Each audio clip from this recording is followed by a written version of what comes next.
नमस्कार, मैं हूं प्रियंका और आप देख रहे हैं Rashtriya Jagat vision news. Korba collector Ajit Basant को हटाने की मांग को लेकर पूर्व मंत्री ननकीराम कंवर द्वारा की गई शिकायत की जांच अब एक नए मोड़ पर पहुंच गई है। देखिए इस रिपोर्ट में। बिलासपुर संभाग के कमिश्नर सुनील कुमार जैन की अध्यक्षता में गठित जांच समिति ने अपनी पड़ताल पूरी कर ली है और अब रिपोर्ट तैयार की जा रही है। लेकिन इस बीच एक नया मोड़ सामने आया है।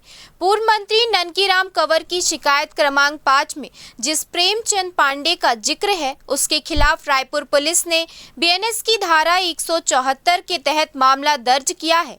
हालांकि ये हस्तक्षेपी अपराध की श्रेणी में आता है, लेकिन परिवादी पक्ष ने रायपुर कोर्ट में परिवाद दाखिल किया, जिसे अदालत ने सुनवाई योग्य मानते हुए 11 नवंबर की तारीख तय की है। जानकारी के मुताबिक प्रेमचंद पांडे ने मदनपुर टोल प्लाजा में हिस्सेदारी को लेकर एक फर्म के साथ करार किया था और करीब 96,90,000 रुपए जमा किए थे।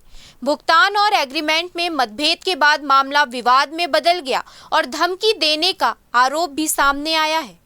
दिलचस्प बात यह है कि मार्च 2024 में प्रेमचंद पांडे ननकीराम कंवर के साथ कलेक्टर अजीत बसंत से मिलने गए थे। बताया जा रहा है कि उस मुलाकात के बाद से ही कंवर कलेक्टर के खिलाफ मुखर हो गए।